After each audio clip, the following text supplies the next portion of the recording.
Angithi right. Alright. Babukeli be-Transformation Live, sanibonani. Igama lami nguYami, ngiphuma phansi eJozini. Siyabonga bafowethu ngokuthi nize namhlanje nizosipha indlebe. Siphethe umama uZinhle Dlamini namhlanje naye ofuna ukuzoshare istory sakhe ngohambo lwempilo yakhe. Siyabonga bafowethu, siyacela ukuthi nisiphe indlebe niqhubeke nokusilandela uhlelo lolwethu lapho sithi khona we listen, we don't judge. Mama uZinhle siyakwamukela, siphinde sikubingelele ohlelweni. Yebo, ninjani? Siyaphila. Yebo. Njengoba ababukele seshilo ubhuti, igama lami nguZinhle Isibongo ngwakaDlamini. uZinhle ingane eyazalwa intombazane eyayisuka eShowe, ishonelwa abazali bayo izozama umsebenzi la eThekwini. So mengabe ifika la eThekwini kusho ukuthi ke akawutholanga umsebenzi ayewufuna, kodwa wabe sethola uboyfriend. Lo boyfriend ke abagcina benengane naye le Amy. Ubuka ukuhamba kwesikhathi angazi ukuthi kwenzakalani phakathi kwakhe no boyfriend, kodwa wa decide ukuthi ingane ayishiye lapha kubuka boyfriend aqhubeke nempilo yakhe, ngoba vele wayengenaba abazali, so wayengekaza ayithathe le ngane engena indawo ukuhlala la eThekwini. Kuningi okwakwenzeka mangicabanga ngendlela engizwa ngayo. Maye ngishiya lapha yana, ungishiye lapha yana lo baba emekuthiwa ubaba wami, besebenza ephuzela utshwala, enganandaba nje nokuthi engazi nokuthi unengane kwayena ondliwa nje umuntu ongakwazi ukwenza lutho, ongakwazi ukusenzela lutho. Umfowabo omdala wathatha iresponsibility yokuthi asikhulise njengabantwana bakhe ngoba nginobhuti wami omdala. Kwisithembu sakhe sabafazi abawu5. uNdlonkulu wakhe akazange azabathola abantwana, so uNdlonkulu wakhe uyena wasithatha wasikhulisa nomfowethu omunye omdala. Usikhulise kahle umamkhulu wethu, sithola nje lonke uthando sasilidinga ngaleyo minyakanyana emincane esihlale nayo. But okwakwenzeka ukuthi uma wami ngelinye ilanga ufikile futhi empilweni yethu ukuthi abuye la azongilanda mina, angithatha ngisemzini wakhe. Noma ngingekho sure ngoba mengimncane kakhulu, kodwa kuyabukeka ukuthi kusho ukuthi ekhaya lakhe la emshadweni wakhe kwakunenkinga, ngoba methi kusahleli nje kusakuhle ubone ukuthi engathi akasekho right, uhlala ediniwe, uyalwa nalo baba. I'll end up ke ehambe ngiplace yonke indawo mangabe kunomuntu othi ufuna ingane ezomgadela ingane, mengithathwa ngiyobekwa lapho. So kwakwenzeka ke lapho ukuthi wonke umuzi engangihlala kona engangiplacewa kona ngangifika kunobaba noma umalume owayebona unkosikazi wakhe azolala naye. Ngikhule ngumntwana ke oxoxayo ngezinto, mengingasabi ukukhuluma ngezinto ezingehlelayo, kodwa ibhade engaba nalo ukuthi akekho umuntu owayengilalela nowayengikholwa izinto engiyishoyo. Uma ke sengisho ukuthi ngireshiwe la ngikhona, umama lo engikuyena noma usisi lo ngithathile, sekufanele ukuthi athinte uma wami phela manje amtshela ukuthi ngiyambuyisa uZinhle ngoba sekunenkinga kanje. Kodwa into eyayenzeka ukuthi uma wami ongizalayo uyena wayephika ama-rape ami. Akekho noyedwa umuntu wake waboshelwa ama-rape ami, ngoba uma wami wayevela athi ayibuyise leyo ngane, nginenkinga sisiya leyo ngane yokuthi konke la ehamba khona ikhuluma lezi indaba zokureshwa. So nje leyo ngane ikhohlakele kabi, ngibuyiselwe ngiyiswe kuyena, aphinde angithathe angise komunye umuntu ofuna ingane ezomgadela ingane. Kuphinde kwenzeke the very same thing. So ugcine ke engasakwazi ukungiplace emzini yabantu ke manje, ngaso leso sizathu ukuthi ngisakhuluma yona le language yokuthi sengifikile lapho futhi sengiphinde ngahlangabezana nenkinga noma umalume noma ubaba wenza the very same thing kimi. Okay, indlela engashawa ngayo, ngishawe ngalendlela yokuthi ngathula ngalelo langa kuze kube namhlanje angiphindanga ngakhuluma. Kwagcina kufanele ukuthi ngibuyele kuyena kuma wami emzini wakhe. Mangibuyela lapha emzini wakhe ngifika ke nangu stepfather wami futhi naye la ekhaya wenza the very same thing le kade yenziwa la ngihambe ngiplacewa khona. Ngaphuma ngatshela umakhelwane ukuthi hayibo ubaba yazi umama engekho ebusuku, ubaba uyangikhokhobela wenza kanje. And then umakhelwane ke wa decide ukuthi ambize uma wami ukuthi hayibo sibani nansi ingane ikhuluma kanje.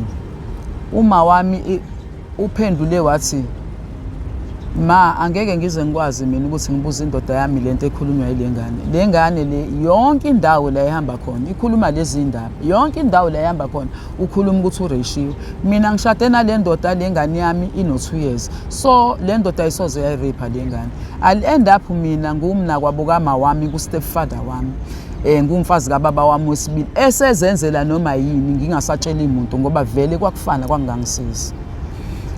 Stage of 15 ngigcine sengiphuma ekhaya ngoba lo mkhuba awumanga waqhubeka nje ezenzela stepfather wami. And then ngagcina sengiphuma ekhaya sengihambe ngiqoma because of anger sengilala noma ikuphi sengenza noma kanjani. Kuyona leyo journey yami ngisahamba nje ngisaphila lezo impilo zokulala noma ikuphi noma ngenza nokwenza noma kanjani. Ngithole abantwana abawu5 stage of 17 to 29. 2 sets of twins noyedwa phakathi. And then impilo ayizange ke ize ibe lula kwabanzima kakhulu because lapha ekhaya lapha kaNgcobo la ngakhulela khona ubaba omkhulu wami useshonile umamkhulu wami useshonile okusho ukuthi ikhaya leliyana angeke saphinde lingisize ngalutho la kuma wami angikwazi ukuhlala khona ngenxa yalo stepfather wami ngenxa kama wami naye ondlela ane-anger ngayo yabo.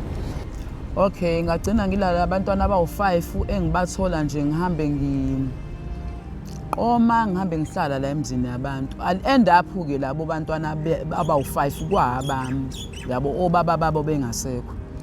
Okay, okwenzekile ke akuzange kuze kube lula ukubakhulisa labantwana ngoba kwamina ngangayanga esikoleni no grade 4 kuphela.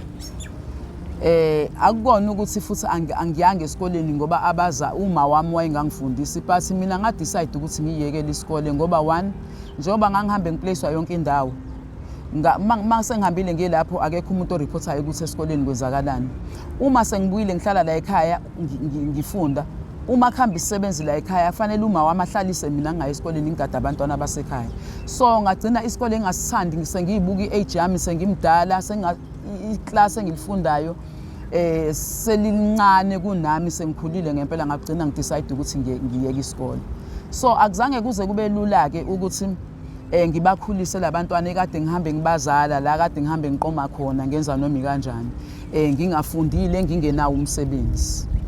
I'll end up ke ngihlangana nabangani abangekho right and then bazo introduce kumina i-prostitution ukuthi ayizinhle awukwazi ukuhlupheka kanje umuhle kanje ikhona indawo la singahamba siye khona uthola imali khona. Ngihambile ke ngaye emgaqweni akuzange kuze kube lula ngensuku zami zokuqala ngifika khona because ngangakwazi ukugqoka i-short skirt ngangakwazi ukugqoka ibhlukwe ngikhula ibhlukwe engalifaki ngifaka ingubo ezinde ngifakwa namapitikoti leyo ngane egqokiswa kanjalo. Sorry kancane ke ma. Uhlangana nabo kupha abangani? Abangani ngihlangana nabo nje njengoba ngihambe ngihlala ngumuntu ohamba ehlala nje noma ikuphi la kuhlaleka khona. Emzini yabantu. Emzini yabantu yes. So ngimitha labangani ke lapho ke kuloko kuhambe ngihlala kwami yabo bangitshela ukuthi hayibo kunento enje eyenzakalayo. Ngihambile ke nabo ke ngihamba ngaya lapha emgaqweni emasifika lapha yana akuzange kuze kube lula ngalendlela engangicabanga ngayo because kwakufuneka ukuthi ugqoke isiketi esifishane ugqoka izinto ezimfishane abantu babona ithanga so becomplaina ke abantu ukuthi siyambona umngane wenu muhle kodwa thina sifuna ukubona amathanga yabo. Manje nje begqoka ikete ezinde kanje asikwazi ukumbona so bagcina ke bengifakisa amathayithi bethi ngiwadonsa amathayithi lawa nezikipa zakhona. Ngiloke ke ngithengwa ke kanjalo ngiloke ngithengwa yazi yagcina lento isingena lento sengibona ukuthi hayibo kuyaphilwa la imali ikhona le and then ngagcina sengiyithenga ngokwami iqephe sengiqoka nje sekumnandi and ngalesi sikhathi ngikwi prostitution wawungeke uzungitshele lutho yabo wawungeke ayikho into awuzongitshela yona ngoba ngangazi ukuthi ngila ngenza imali yami ngiyayiphilisa akekho umuntu ongangitshela lutho ngondla abantwana bami yabo.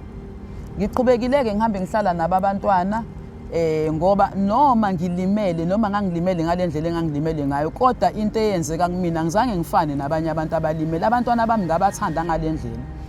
Angizange ngize ngibadedele ngiwe ngivuka nabo noma nginaleyo enga noma ngilimele kanjalo kodwa uthando labo angizange ngize lize liphele.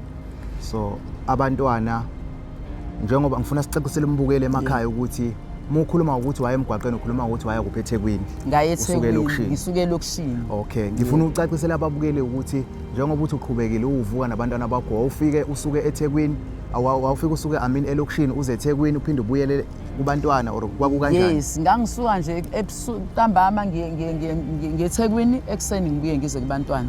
Ngisuka nje njalo ekseni ntambama ekseni ngibuye ngize kubantwana and abantu engangibacela ukuthi bangigadele ingane ngangibatshela ukuthi ngiyasebenza. So impilo yami yashintsha ke. Yila yashintsha khona impilo yami ngaba right, ngakwazi ukukhulisa abantwana bami, ngakwazi ukubafundisa. Kumina nje yonke into yayiyinhle ngeinsuku zokuqala zokufika emgaqweni.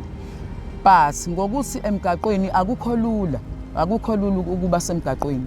Awukwazi ukulala namadoda awu10 ahlukene nje uwena unormali kanje. Ngigcina sengena kuma drugs. Hayi ukuthi ngingene kuma drugs ngoba ngangine anger or what ngingene kuma drugs because lo msebenzi awukho lula. So ukuze ukwazi ukwenza fanele kube na something ekhona egazini lakho ukuze ubuzibe lento eyenzakalayo.